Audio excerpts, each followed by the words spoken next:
Hello, and welcome back to Piecemeal, the series where we learn how music is put together by taking it apart. Today, we've got a work by Maurice Ravel, a Berceuse for violin and piano.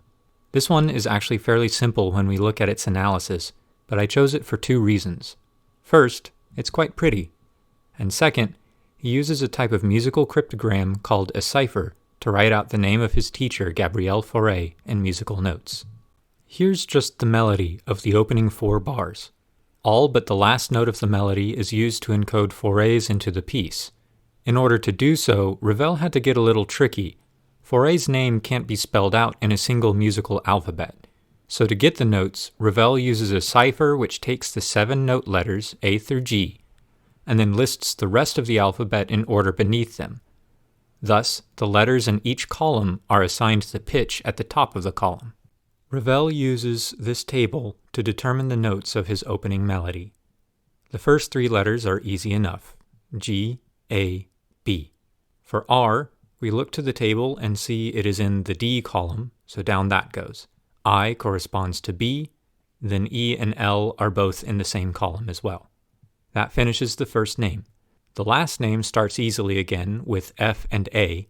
U corresponds to G, R comes back with another D, and E is what it says it is.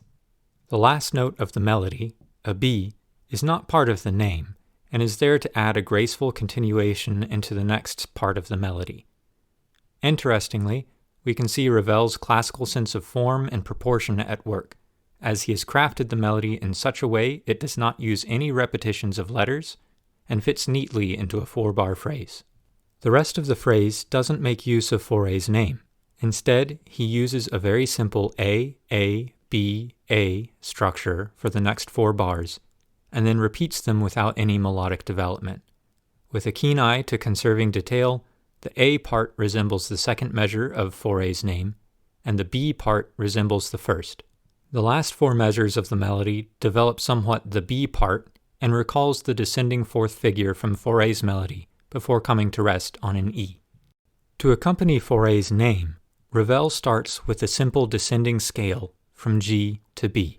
In the 3rd measure, he thickens the texture with an F major and an E minor chord. This lends extra weight to the F natural, which sits outside of the scale implied by the key signature. In measure 4, the bass comes in, moving from a C to an E. The E minor chord is sustained over the C, creating a C major 7, and the chord changes to a B minor over the E. This is an unusual moment for a couple of reasons. The chord itself could be an E minor 9, but is not complete because it is missing the 3rd of the chord, which would be a G. Most craftily, this evades the quality of a chord which could reinforce the tonic of our key, leaving the tonality somewhat ambiguous, as Ravel didn't use any chords for the opening measures.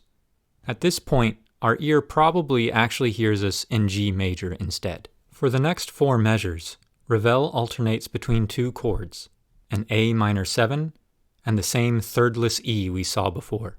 In fact, he continues that same progression through the next 4 measures as well, although he revoices the chords and alters the shape of the bass line to create a slight sense of change. The harmonic analysis of the last 4 bars are also a bit tricky since again Ravel doesn't use full chords. We can still make out a C major chord in 13, the notes of a B minor or maybe D add 6 in 14 and 15, and then finally an E major right at the end. The final chord has a feeling of a Picardy third about it, and we feel its tonicness in large part because there's nothing in the previous 16 bars which resembles a dominant tonic relationship to G. Instead, the constant rocking between A and E creates a feeling of going between 4 and 1 in an E-centered scale, and the Picardy third is used as an acknowledgement of E as our true tonal center. Alright, that's it for today. It's a simple one, but very pretty. The cipher used to code Fauré's name into the work is only one way composers have added names and signatures to their music, and it can be a really neat technique to break out for special occasions. If you found this interesting and learned a bit, then go ahead and subscribe away. I've got more analyses coming, as well as compositions using the techniques gleaned from them. Thanks for listening. I'll see you next time.